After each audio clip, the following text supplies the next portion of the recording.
Olá, Shalom, sejam bem-vindos à Casa dos Binenos Sim. Estamos de volta com a segunda entrevista com Rabino Jacob de Oliveira, nos nossos estúdios.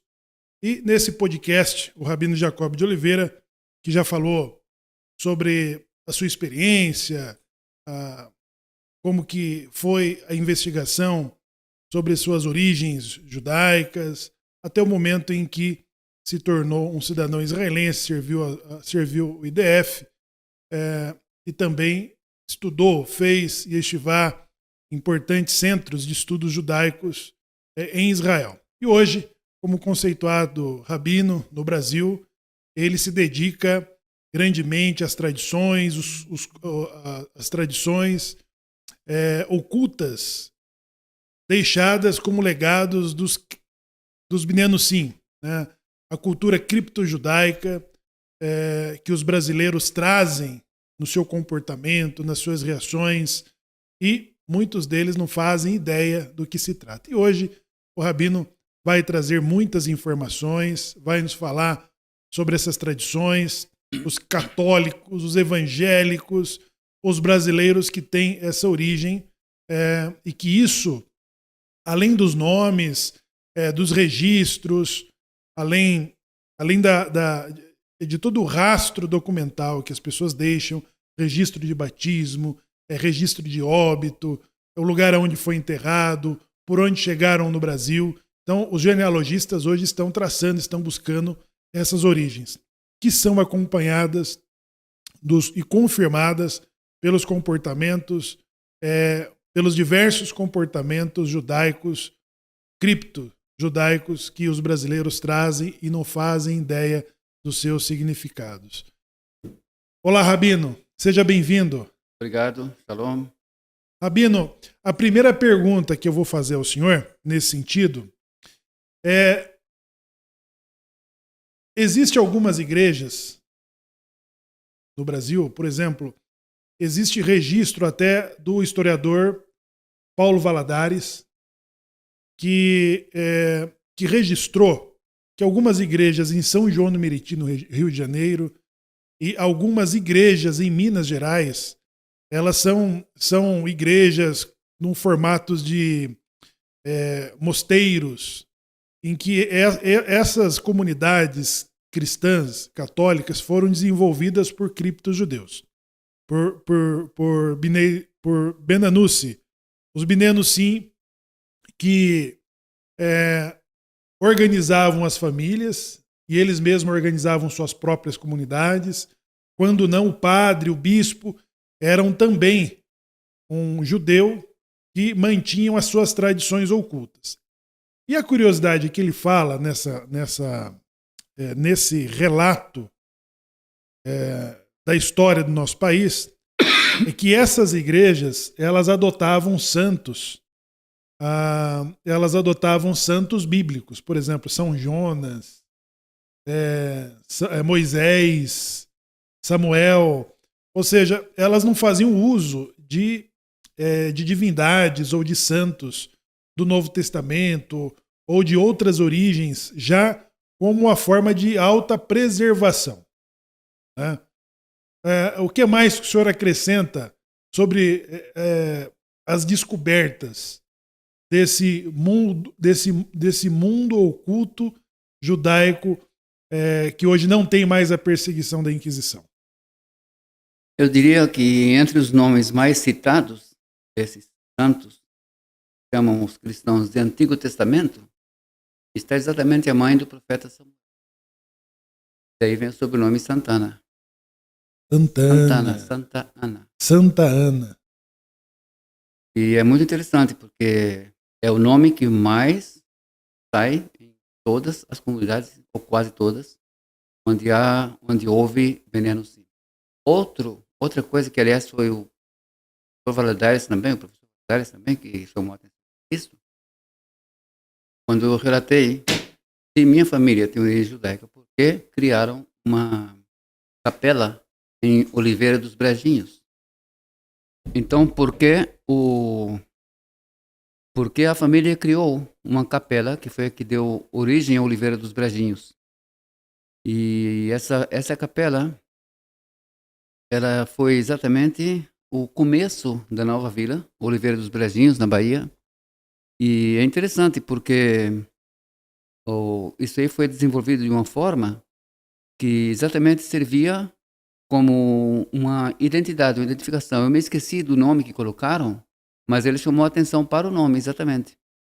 E é interessante notar que em Minas Gerais, nas cidades de Uberaba e Uberlândia, eu acho que um dos dois ou os dois, ainda há igrejas que mantêm o costume de cobrir os santos durante a semana chamada Semana Santa dos cristãos.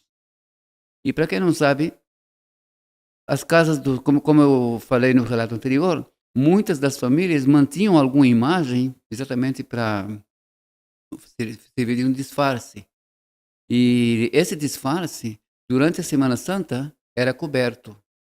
E quando era coberto, geralmente era um pano preto. Não sempre, mas geralmente era um pano preto. E era coberto exatamente para não estar dando valor a essas coisas na semana especial deles. E quando isso acontecia, esse pano preto, e eram perguntados pelos vizinhos por que fazem isso, eles respondiam que é porque o santo está de luto. Mas, na verdade, era uma forma de se desfazer disso. Então, nesse caso, nós temos até igrejas em Uberaba que ainda mantêm o costume, o próprio padre faz isso. Ou seja, ainda há resquícios de padres que vêm dessas famílias. Ou seja, esse costume de cobrir as imagens de santos da Igreja Católica no período da Semana Santa com um tecido preto é uma forma de anulação para esse cripto-judeu? Exatamente. Ele está anulando aquela idolatria, Exato. E normalmente, Rabino, coincide, né, a semana da Quaresma, da Páscoa cristã, a exemplo desse ano que coincidiu, né, o Pêssar na mesma semana em que os cristãos estavam celebrando a Páscoa judaica. Nem sempre coincide, mas a questão é que na Semana Santa mesmo, as imagens são cobertas. Se a pessoa tem imagens. Mesmo que não coincida. É. Agora, um dos relatos interessantes é que os oratórios, né, existia diferentes comportamentos desses cristãos novos com os oratórios que eles mantinham normalmente nas portas de suas casas, nas entradas, né, com alguma imagem, alguma divindade cristã escolhida, e que também eles mantinham nesses oratórios, que também eram feitos e fabricados por cristãos novos. Os oratórios que eu sim conheço são oratórios dentro de casa, uma pequena capelinha dentro de casa, e isso aí geralmente tinha um símbolo judaico oculto, um Magen David oculto. Aparentemente tinha uma cruz, mas quando a pessoa observava bem, descobria o Magen David. Ou Shin, né? Eu vi algumas no Nordeste com Shin. Exato. Aliás, recentemente, um primo meu descobriu um baú da família com Magen David e inscrições hebraicas. Muito interessante, lá na Bahia também. Agora, o oratório, em algumas famílias, ele era usado, exatamente, a semana toda tinha uma imagem lá dentro, que era para disfarce, mas quando chegava sexta-feira à noite, essa imagem era retirada e colocada um copinho com vela de azeite para Shabbat. Entendi. Então a presença da imagem era substituída por uma vela acesa. Isso. Agora, cabe lembrar, é muito importante, que esse costume de acender duas velas é uma coisa praticamente recente que nasceu no leste europeu. Né? O que consta mesmo no Talmud não é Nerot Shabbat, é Ner Shabbat. Então, era uma lâmpada só que era acesa, e assim mantiveram os criptojudeus que vieram para cá. Até como eu citei, a questão do escaldamento da carne, que mantiveram, eu citei num dos meus vídeos que estão no YouTube. Entre os costumes está o costume de colocar a carne antes de cozinhar em água fervente para fechar qualquer saída de sangue. Então, tem outros costumes que também são muito importantes, e tem que lembrar que muitos desses costumes também foram absorvidos futuramente por pessoas que não tinham nada a ver com as famílias. Né? Nem todos os costumes foram mantidos apenas entre os Isso ganhou uma proporção, a parte das dessas famílias de cristãos novos. Sim, porque Outros adotavam esses costumes. sim, porque às vezes sempre uma pessoa pergunta, fica curioso, pergunta e Por que você faz isso? e depende da resposta, ele acaba aderindo ao costume. Acaba adotando aquele costume. Sim. A forma como abate o frango também é uma identidade, né, mantida por esses cristãos novos que seguiam o rito da Sheritah, não é, Rabino? Não fica só nisso. Eu achei interessante lá em Goiás, eu conheci um fazendeiro e logicamente a origem dele deve ter alguma origem de cristãos novos. Eu não o considero judeu, mas eu sei que ele deve ter origens pelo seguinte: ele sabia fazer uma coisa que nem a maioria dos shohatim de hoje sabe: extrair o nervo ciático. E ele fazia isso com tanta destreza e com tanta rapidez que eu fiquei surpreso. É uma coisa muito bem conservada e eu perguntei, ele falou: é tradição de família. Meu pai fazia, meu avô fazia, eu também faço. Nós não comemos isso. Rabino, então nessas famílias, né, os cristãos novos que adotavam, né, eles tinham. O meu sogro fala que os pais, a mãe dele tinha, os avós dele tinha muitas imagens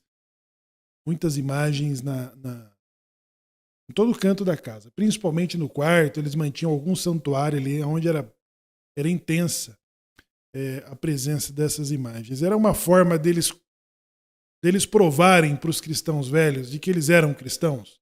Esse excesso e algumas práticas cristãs, como o número de imagens que eles têm. Eu vi também em uma reportagem muitos cristãos novos, conhecidamente cristãos novos, eles têm inúmeras imagens de santos, né, de divindades cristãs nos seus santuários. Pode acontecer, pois a questão dos criptos judeus, cada região teve coisas diferentes. Não é todos. São circunstanciais. O lugar onde foi muito perseguido, em que ele precisou dessa alta afirmação entre os cristãos, de repente eles excediam dos costumes cristãos para provarem, para externarem isso. Exatamente. Inclusive aquilo que eu falei, toda a família de cristãos novos sempre teve um padre, pelo menos em cada geração. Por quê?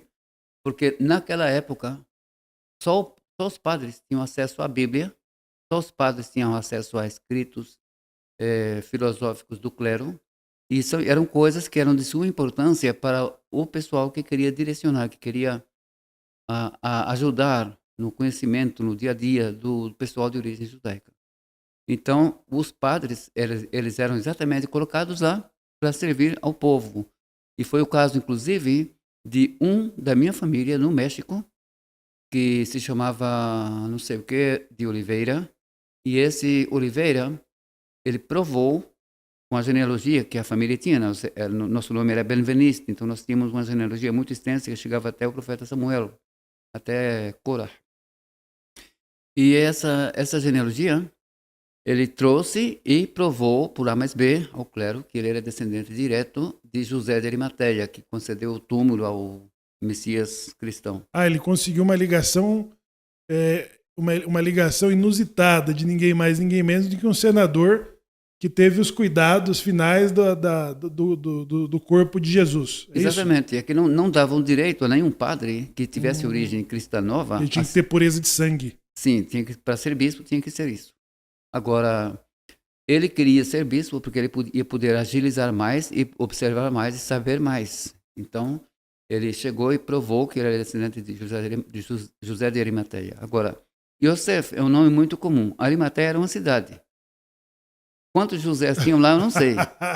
Ele provou, ele sempre, não sei como ele conseguiu. Ele conseguiu provar que era um José e Arimateia era a cidade, ou seja, é um nome comum, Rabino. Então, Yosef.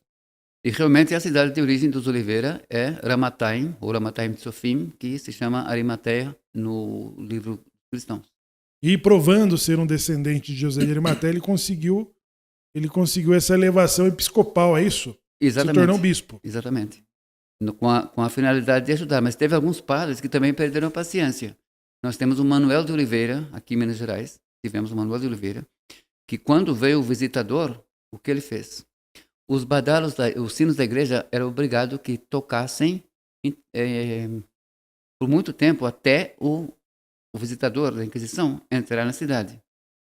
Só que quando o visitador chegou na distância que já dava para ver os sinos, ele não ouviu nada. Quando ele entrou na cidade, também nada. Quando ele mandou verificar o que estava acontecendo, descobriram que os badalos dos sinos tinham sido retirados. Esse Manuel de Oliveira, depois de uma boa investigação, acabou sendo descoberto e levado e condenado pela Inquisição, lógico. Foi descoberto judeu praticante. Um padre, né? Um padre. Interessante. Muitos padres, né, estão entre os processos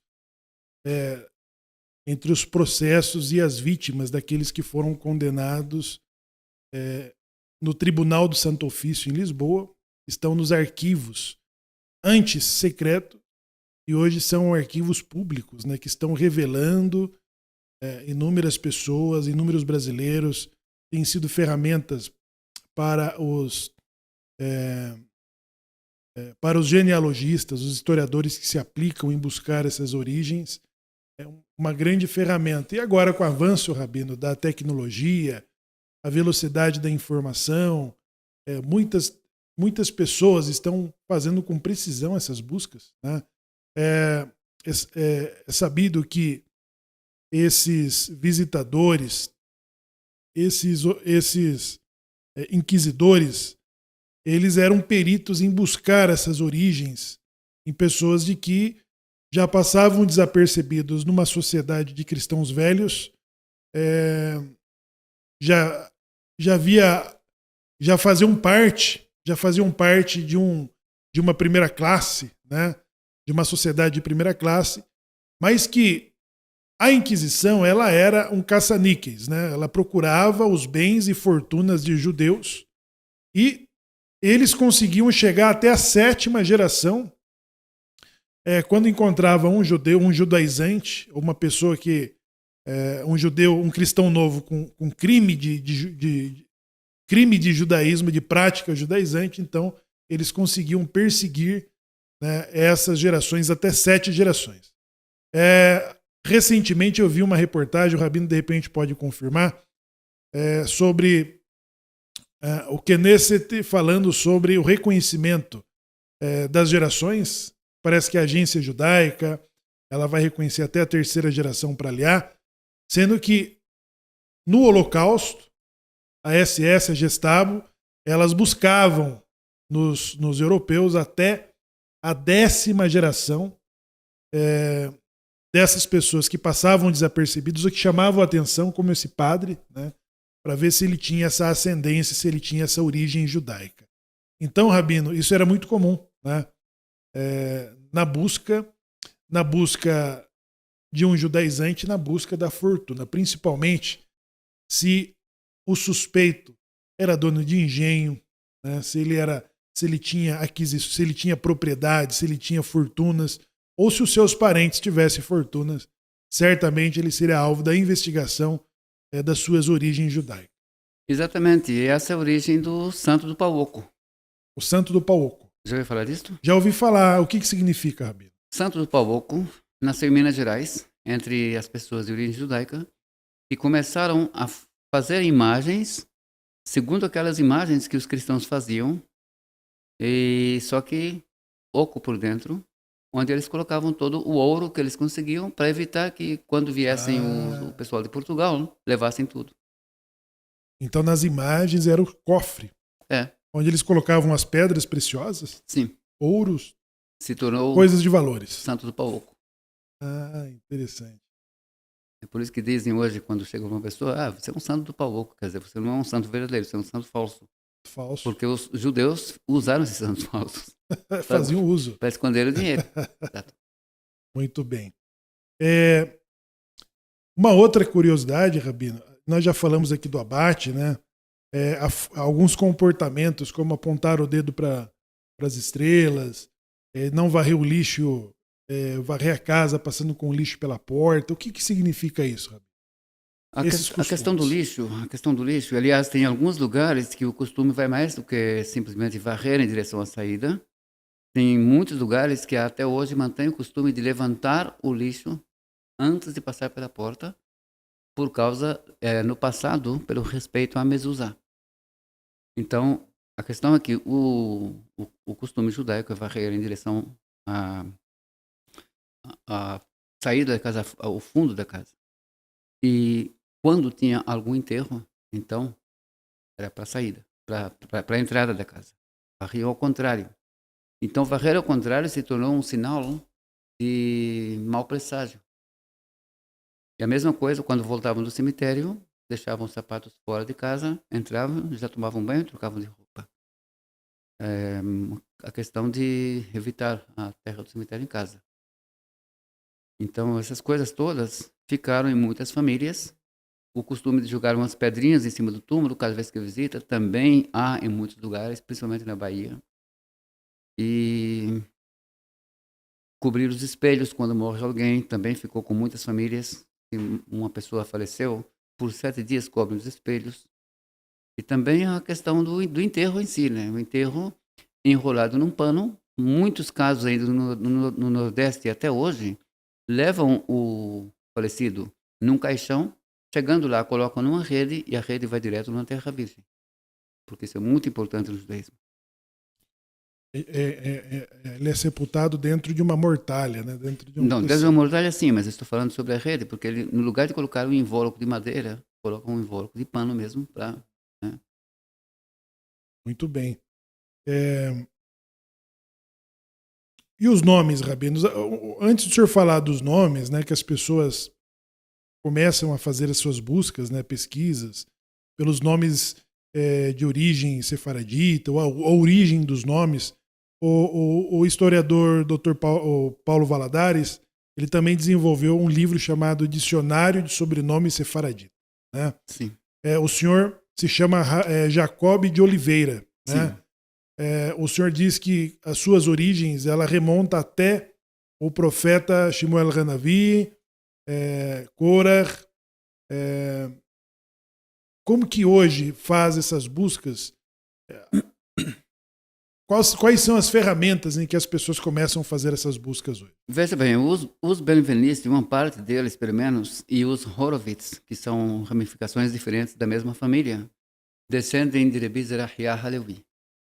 Rebbe Zerahiah Halevi foi um grande rabino que viveu na Espanha, na região da Catalunha e Castela, na, por volta do ano 1100, mais ou menos. Esse rabino, ele foi um rabino tão importante que aos 17 anos, aos 19 anos de idade, ele escreveu um comentário inteiro sobre o maior rabino da época, criticando, aliás, em vários pontos, a promulgação e a interpretação desse rabino, que foi Rebbe Yitzhak Alfasi. Então, por causa disso, os rabinos da Provença saíram contra ele, né, porque ele era muito jovem para fazer isso. Só que juventude e conhecimento, às vezes, não tem nada a ver uma coisa com outra. Pode ser que a pessoa seja jovem e tenha muito. Então, sabe-se que Rebbe Zerahiah Halevi, ele se cogominava também Haitzhari, porque Itzhar foi o pai de Korah. Então, daí se sabe que essa família de Rebbe Zerahiah Halevi descendia diretamente do profeta Samuel. Agora, aliás, de Reman Ezrahi, que foi o filho do profeta Samuel, que foi cantor no Bet HaMikdash. Então, esses descendentes de Reman Ezrahi, eles tinham a genealogia em pergaminhos por gerações. E é por isso que o padre Manuel de Oliveira conseguiu provar que ele era descendente direto de José de Arimateia. Sim, sim. Então é uma família de uma casta, né, de levitas, Sim. né? Uma casta de levitas que tinham a tradição de manter os nomes em pergaminhos. Uhum. Bom, e não, todas as famílias da Ah, Espanha e Portugal tinham esse costume. Isso não é um costume, isso era uma coisa que era muito importante. A genealogia sempre foi muito importante. E isso é o que se chamam no judaísmo de Mishpachot Miuchasot. Mantiveram isso. Os Kohanim de Djerba, na Tunísia também. É uma cidade que todo mundo era família de Kohanim. cada um sabia exatamente de que ordem de Kohanim eles saíram quando saíram da terra de Israel. Quando saíram de Israel. E todos eles tinham cartas em pergaminho, assim como muitas famílias yemenitas. É sabido também, Rabino, que os casamentos endogâmicos, né, que era mantido por judeus, o senhor poderia falar de repente até de como que isso se desenvolveu na sua própria família? Ele tinha um reforço de decretos da igreja de que não permitia de que cristãos velhos se casassem com cristãos novos, né? Ou seja, os cristãos novos foram os judeus foram convertidos em cristãos novos para que fossem assimilados dentro das tradições da igreja, que se tornassem cristãos, ou que pelo menos os seus filhos, obviamente, se tornariam cristãos, ou que seriam desligados completamente da sua identidade judaica. Mas o preconceito da igreja também contribuiu para que esses decretos proibissem casamentos, a união de cristãos velhos com cristãos novos, já que, do outro lado, os judeus se autopreservavam casando-se entre parentes próximos, primos. Como que isso se desenvolveu, Rabino? Como que foi na sua família? Na minha família é muito complicado, porque a gente já nem sabe quem é quem, né? É muito complicado mesmo. Mas como isso se desenvolveu na minha família, eu acho que é a mesma história de todos, né? E o que acontece é o seguinte, começaram os judeus a perder a confiança uns nos outros, porque muitos acabaram delatando quem era judeu para escapar a uma punição severa. E quem conhece o suplício de Antônio José da Silva sabe muito bem o que era isso. No interrogatório dele quebraram todos os dedos, ele não conseguiu assinar o documento. Ele não tinha um dedo inteiro. Ele era um poeta, um Não, artista? ele era um dramaturgo, um advogado e dramaturgo. E ele usou os dramas para criticar a Igreja Católica e a Inquisição. E a Inquisição prendeu-o, mas não tinha provas contra ele. Eles não conseguiram provar nada. E teve um escravo que delatou. Com essa delação, ele foi preso e uns dizem que ele jejuava toda segunda e quinta, porque ele não podia cumprir todos os mandamentos, e outros dizem que durante essa prisão última que ele teve, ele foi preso exatamente quando ia cair o Yom Kippur. E como ele jejuou no Yom Kippur, então está comprovado. É judeu. Só restava É judaizante, porque conhecidamente ele era um cristão novo. Sim. E o cristão novo que surpreendido na prática na prática judaizante era levado ao Santo Ofício. Exatamente. Aos tribunais do Santo Ofício. Então o casamento endogâmico ele se dava entre primos. Entre primos, principalmente para conservar as origens com certeza absoluta. E também nasceu dessa desconfiança uns dos outros. Porque é o que acontece até hoje, né? Nós vemos aí que o pessoal sefaradita do Brasil, o pessoal que se chamam Anusim, né, por causa da Inquisição, esse pessoal todo tem dificuldade de se juntar.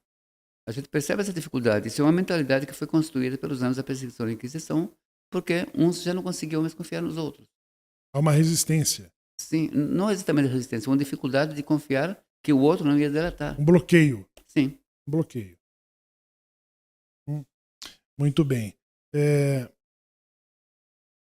Nesses casamentos endogâmicos, surgia, por exemplo, é muito comum os judeus do leste da Europa, eles também mantiveram esse comportamento de casamentos endogâmicos.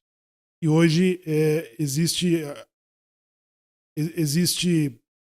muitas falhas genéticas desse comportamento do casamento muito próximo, familiar. Isso foi comum também entre os sefaraditas, entre os cristãos novos, em toda a parte do mundo, Bino? Eu não sei dizer se isso foi comum, porque dizer que foi comum a todos é complicado. A falha genética. Mas existem falhas genéticas em todo lugar onde houver esse um comportamento. Assim. Por exemplo, na minha família eu posso citar 2 casos. Eu tenho 2 primos, que esses 2 primos só têm 3 dedos em cada mão. E eu tenho outro caso, que é outro primo, que os pais são primos, os avós eram primos, e ele tem já desde criança, não, da cintura para baixo, o corpo dele não funciona nada. Só que ele é um gênio, e muito inteligente, incrível. O que ele perdeu em pernas, ele ganhou em cérebro. Sim, foi compensado no conhecimento, na Exato. sabedoria. Capacidade intelectual. Certo. Então existe nessas essas falhas genéticas desse comportamento do casamento endogâmico que ainda é praticado no Nordeste, Norte e Nordeste. Eu acho que até no meu caso eu posso dizer que tem algum problema genético, pela minha sensibilidade à luz. Eu tenho olhos escuros e apesar disso eu tenho sensibilidade à luz que é comum a nórdicos. O próprio médico primeiro que me examinou a primeira vez falou que achava que eu tinha glaucoma. Ele não falou que achava, falava que eu tinha, mas depois isso foi desfeito. Mas se alguém ligasse uma luz num quarto escuro onde eu estivesse, eu ia passar o dia inteiro com dor de cabeça. Rabino, os meninos, sim, eles não foram vítimas somente da conversão forçada dos cristãos, né? Isso também se deu na Espanha, onde a presença árabe e as dissidências dos califados que surgiam na Idade de Ouro entre os árabes, no caminho muitos judeus foram convertidos ao islamismo. Quais foram os costumes cripto-judaicos que se desenvolveram entre os não os cristãos novos, mas entre os meninos sim que foram convertidos ao islamismo? Rambam foi um Ben Anussi? O Rambam, ele foi um anus e ele deu um conselho muito especial aos judeus no Iêmen que estavam sendo perseguidos, que quando eles fosse exigido deles falar a frase que converte a pessoa ao islamismo, né? A pessoa diz que o Muhammad é o enviado de Deus e que não há Deus senão Deus, o Muhammad é o seu enviado. Então, na hora que a pessoa fala isso, profere isso diante de muçulmanos, ele automaticamente se batizou. Esse é o batismo para eles. Não precisa mais nada. Então, o Rambam aconselhou aos judeus que estavam sendo colocados em situações assim, que dissessem La ilaha illallah wa Muhammadu Rasulullah. Ele disse, como eles não têm a letra P, eles vão escutar como se fosse outra letra. Eles vão pensar que você falou Re. E por enquanto você faz de conta que é muçulmano e tudo bem. Quando mudar a política, mudar o reinado, aí vocês vão lá e contam como foi feito e deixam as coisas como estão e continuam judeus. E ele conseguiu. Por isso que a maioria dos iemenitas até hoje são adeptos do Rambam. Então eu mesmo considero o Rambam como o pai dos anunciantes porque ele passou por isso no Marrocos. Foi convertido, supostamente, foi convertido à força. Logicamente ele agiu assim. E quando ele chegou no Egito, os ministros do rei, do sultão, que quiseram levá-lo ao julgamento como um muçulmano que deixou a religião, que é a pena de morte. Moshe Ben Maimon, para quem não conhece, né, o Rabino poderá falar um pouco mais sobre ele, autor de vários dos 13 princípios da fé judaica, né? O Guia dos Perplexos. Ele não é o autor, os 13 princípios, eles constam no Talmud. Ele simplesmente reuniu tudo e compilou em conjunto. Ele organizou. Sim, organizou. A mesma coisa com toda a halakha. O Mishneh Torah é um compêndio de halakha, assunto após assunto após assunto, detalhes após detalhes, que é composto de tudo o que foi promulgado no Talmud. Ele era filho de um Dayan, né, Moshe Ben Maimon. Filho, neto, bisneto, né, a família toda. Descendente direto de Hillel, e Hillel, por sua vez, da tribo de Benjamim, diferentemente de alguns rabinos que dizem aí que Hillel era de David, porque era Nassi. Nós temos que lembrar que no tratado, no Talmud de Jerusalém, tem um trecho que diz o seguinte: Hillel disse, se Mor Ukba, que era o descendente do rei David, que era o exilado na Babilônia, viesse para a terra de Israel, eu concederia para ele meu lugar, porque ele é descendente de David pelos pais, e eu sou descendente do rei David pela mãe. Ou seja, pelo pai, eu sou de Benjamim. E ele falou bem claro. Então, Rambam era da tribo de Benjamim, ainda se sabia. Quando os sefaraditas chegavam em certos países, como na Polônia, chegaram bastante sefaraditas, fugindo da Inquisição, alguns queriam exigir que eles se deitassem na porta da sinagoga e todo mundo passasse por cima. Se ele aceitasse isso, ele seria permitido entrar. Uma humilhação. Humilhação. Mas isso não aconteceu em todo lugar. Houve lugares que eles foram bem recebidos. E, por exemplo, em Frankfurt e Hamburgo, houve comunidades muito grandes de sefaraditas. As famílias Horowitz, família Pasternak, família Bergman, quando são Kohanim, ou Berger, quando são Kohanim, são todos de origem sefaradita. E eles foram muito bem recebidos, né, nos respectivos lugares, principalmente em Frankfurt e Hamburgo. Os sefaraditas portugueses que chegaram na Holanda foram muito mal recebidos. E não somente que eles foram muito mal recebidos, Ashkenazi, Levi, procurou-os às escondidas e aconselhou que eles buscassem trazer rabinos do Marrocos para lá, porque entre o pessoal Ashkenazi eles não iriam conseguir nada. E foi o que eles fizeram. E importante ressaltar que, infelizmente, isso também, toda ação tem reação. Como eles não foram bem aceitos, o que eles fizeram foi uma coisa muito grave posteriormente, que chegou a ser Sinat Hinam. Os Ashkenazim não eram contados para Minyan, na sinagoga dos hispano-portugueses. Então, começa-se a segregação entre os judeus, né? Isso. Agora, esse relato, né, Rabino, estamos aí para concluir essa parte da entrevista em que estamos tratando sobre os costumes, né, dos Benanussi, dos cristãos novos, as tradições, a cultura cripto-judaica que se desenvolveu de diferentes formas.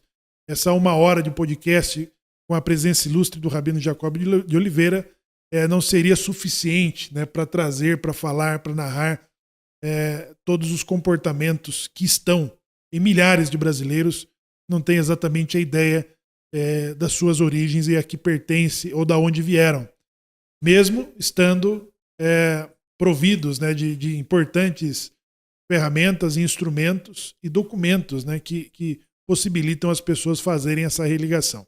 Agora, é nesses relatos, rabinos, que nós vimos a explicação de Condedré e também a declaração que é feita antes, né?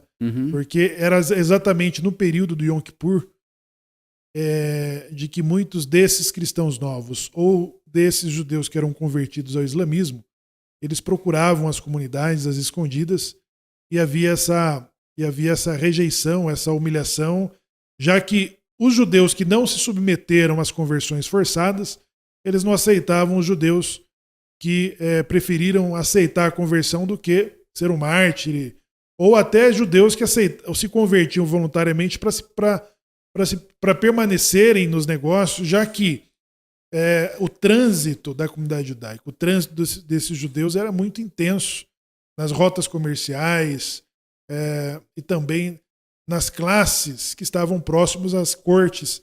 Então, para não perderem essas posições, muitos acabavam assumindo a conversão, seja islâmica ou seja cristã, mas que no momento do Rosh Hashanah, do Ano Novo Judaico, ou do Yom Kippur, eles procuravam suas respectivas sinagogas ocultamente para celebrarem ou para rezarem Yom Kippur, e havia essa reação dos judeus que não haviam submetido a essas conversões forçadas.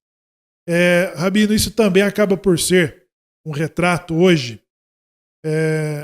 de todas as pessoas que, descobrindo suas origens, né, e que não aceita a Trindade, que não aceita ali o Novo Testamento, ela não aceita a messianidade de Jesus, automaticamente, sem um proselitismo, isso está muito natural. Muito natural. Mostrei para o senhor hoje um contato de uma pessoa que inserida dentro até do protestantismo, Rabino. E o senhor vai me falar agora o que é mais fácil. Aonde é mais fácil perder as tradições cripto-judaicas? Dentro do catolicismo ou dentro do protestantismo? Logicamente, dentro do protestantismo. o protestante não faz o sinal da cruz. Certo. O sinal da cruz feito entre os anusim, entre os cripto-judeus, Sim. é uma coisa que não é algo realmente cristão. O cristão tem que pegar a mão, colocar entre os olhos, na testa, e depois desce até o umbigo, e do umbigo é que vai para o lado esquerdo, no ombro, e depois para o outro lado, o lado direito. E aí faz uma cruz perfeita. Os cripto-judeus fizeram algo diferente. Eles iludiam. Iludiram. Eles faziam a cruz, iam da testa até o peito, mais ou menos, onde chamam de boca do estômago. Senhor, faça para o triângulo. É o triângulo? É um triângulo. Eles faziam aqui, depois aqui. Não iam até lá embaixo. Não se torna cruz. Quando vinham para cá e para cá, ficava um triângulo. Tá. Ou se não ficasse triângulo, ficava uma cruz. A cruz é da testa ao umbigo e depois os dois lados. Os dois lados do peito. Foi assim que me ensinaram na escola quando eu entrei com 8 anos de idade, né? Uhum. E foi nisso aí que eu percebi já mais uma diferença entre o que nós fazíamos, que aliás nós não fazíamos sempre. Eles faziam errados, propositalmente. Propositalmente errado. Ensinavam errado. Então, os cristãos novos, a tradição cripto-judaica não era a de fazer o sinal da cruz. Tem outra coisa interessante, é o Pai Nosso do cripto-judeu, o Pai Nosso do Zenusim, nunca é completo. Eu não lembro como termina lá o Pai Nosso no Novo Testamento, porque primeiro... o senhor não fez a primeira comunhão. Não só não fiz, como o final do Pai Nosso, nenhum dos Anusim fazia completo. Não conclui. Ele é incompleto. Agora, o interessante é que nessa questão de costumes, como eu falei antes, há variações. Há casos de pessoas que tomaram aquele caminho mais radical. Sim. Por exemplo, a proibição de comer laticínio com carne. Então, a proibição é, se você tomou leite, você não precisa esperar muito, né? Basta até, para os sefaraditas, basta até enxaguar a boca e você já pode comer carne. Agora, se foi o contrário, se foi um queijo duro, pelo menos uma meia hora, já ao contrário, você comeu carne, agora para comer alguma coisa de laticínio, aí vai variar de acordo com as comunidades. Tem comunidades que esperam 4 horas, comunidades que esperam 2 horas, comunidades que esperam 6 horas, a maioria 6 horas. Então é de 4 a 6 horas o intervalo para quem comeu carne e depois o derivado do leite. Isso entre algumas entre uma interpretação e outra. Né? Sim, é questão de costume. Sim. Mas, de acordo com o Rambam, no Mishnah lá, é mais ou menos 6 horas. Ele não fala nem exato, é mais ou menos. Mas, isso é halakha, né? Esse é o estudo de halakha. Agora, o interessante é que há famílias cripto-judaicas, famílias de Anusim, que no dia que tomavam leite, não comiam carne de jeito nenhum. E no dia que comiam carne, não tomavam leite de jeito nenhum também. Não arriscavam as 6 horas. Um exagero, exageraram isso aí. Tornaram radicais. Sim. Então, quando a pessoa sai do catolicismo, porque, por exemplo, o acendimento das velas, que a igreja usa para os santos ou para os seus dias sagrados, né, isso foi muito explorado na tradição cripto-judaica, né, Rabino? Exatamente. É por isso... Acender a luz para o Shabat, eles acabavam explorando isso disfarçadamente nas crenças católicas. E é por isso que é complicado quando você tem, quando vem uma pessoa procurar dizendo que acha que ele é dos Anusim por causa do sobrenome. Os sobrenomes dos Anusim, geralmente, na maioria dos casos, foram comuns para todo português e todo espanhol. Fora alguns casos que são exceções. Certo. As exceções, a família Azevedo, por exemplo, que o nome se deriva do hebraico, Azeved. A família Fonseca, que todo mundo sabe que a fonte deles é realmente de família de Kohanim. Tem também os Antunes. Agora, os Antunes eu não tenho certeza absoluta se são todos os Antunes ou não. Mas a maioria dos Antunes tinham até o símbolo do brasão com as 2 mãos em forma de Birkat Kohanim, assim, né? Faziam... Qual família, Rabino? Antunes. Antunes. Kohanim. E então, quando... Aqueles que atiraram nos padres na Bahia. Né? Eles simplesmente chegaram para os padres, quando os padres chegaram na cidade, e falaram: nós somos macabeus, porque a tradição deles é que eles são realmente descendentes dos macabeus. E atiraram os padres. Naquela época era o arcabuz, né? Atiraram, encheram os padres de... Cheiro de balas, padre. Então, as famílias que se tornaram evangélicas ou algo assim, uma maioria dos costumes que você pode detectar como costume católico que foi transformado, como esse sinal da cruz que eu falei, ou como falar o Pai Nosso faltando uma parte lá no final, né, incompleto, ou alguma coisa assim, você perdeu ali. Perdeu porque eles não fazem sinal de cruz, a próxima geração já não vai fazer mais nada. A vela, eles nem acendem vela, ainda acham que isso é idolatria, não sei de onde, tudo bem, problema deles. Ou seja, aí fica complicado você saber, só por nome, se a pessoa vem dessa origem sim, ou não. Então, quando a pessoa se converteu lá pro protestantismo, pro católico, que é cristão velho, tudo bem, mas pro cristão novo que tinha ou que trazia essas tradições criptojudaicas, elas também serão, elas desaparecerão com os dogmas protestantes que anulam todo resquício de comportamento católico. Exatamente. Né? Muito bem. E aí a pessoa fica presa somente a nomes, porque ele se chama Oliveira, que era um nome muito comum, que todo Oliveira, se quisesse se casar com uma cristã velha, ele era obrigado a trazer documento de pureza de sangue, porque a maioria dos Oliveira eram de origem judaica. Não vou dizer que eram todos, mas a maioria... grande maioria tem origem judaica. A maioria de origem portuguesa, né? Porque depois que vieram para o Brasil, logicamente, teve índio batizado com o sobrenome Oliveira, teve escravo africano trazido com o sobrenome Oliveira. Quando o patrão comprava, já dava documento com o nome dele. Mas os judeus hispano-portugueses da família Oliveira, quando escolheram esse nome, a família Oliveira original, que nasceu em 1220, com um nobre português que lutou nas cruzadas e se chamou Joaquim Pedro de Oliveira, essa família estava em decadência numérica.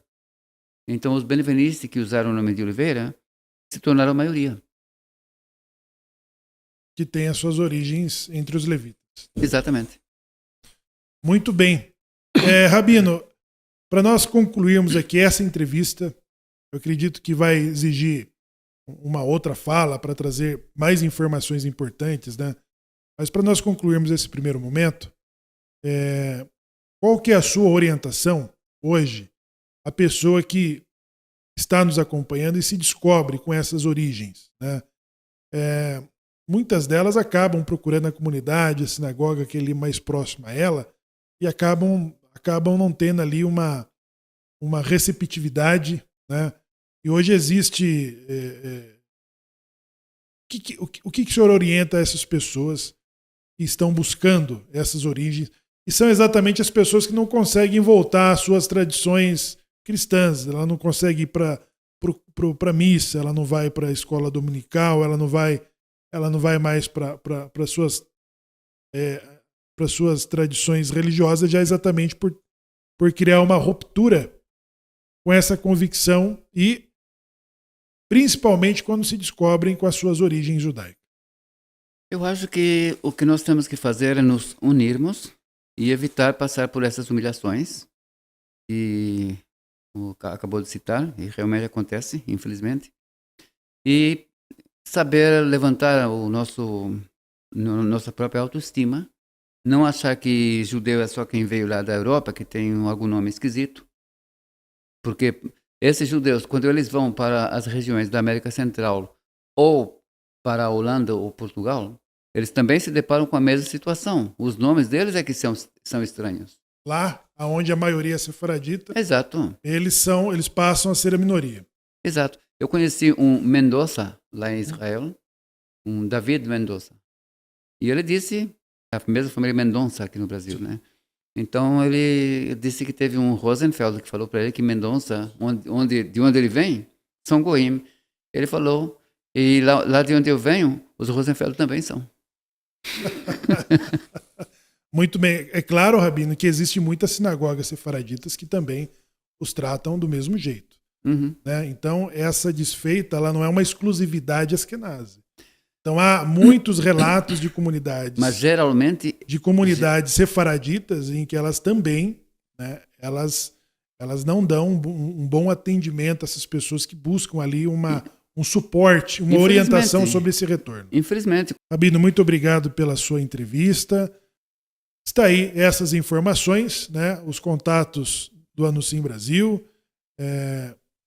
E agradecemos a grande presença do Rabino Jacob de Oliveira, que trouxe aí essas informações, que trouxe luz, né, a muitas das tradições cripto-judaicas que talvez exista na sua família, do comportamento de que seus pais e até mesmo seus avós talvez não saibam explicar essas origens. Isso somado aos nomes e a todas as ferramentas de buscas que estão disponíveis, é muito fácil você fazer esse mapa genealógico e, de fato, tirar dúvidas sobre suas origens. Não de que isso seja necessário, já que nós entendemos que as pessoas que têm essa origem, ela tem uma alma judaica e que, nesse contato, esses dispositivos trazem à tona essas sensações e esses sentimentos. Agradecemos a participação de todos vocês e também a presença ilustre do Rabino Jacob de Oliveira. Muito obrigado. Shalom Ubracha. Shalom.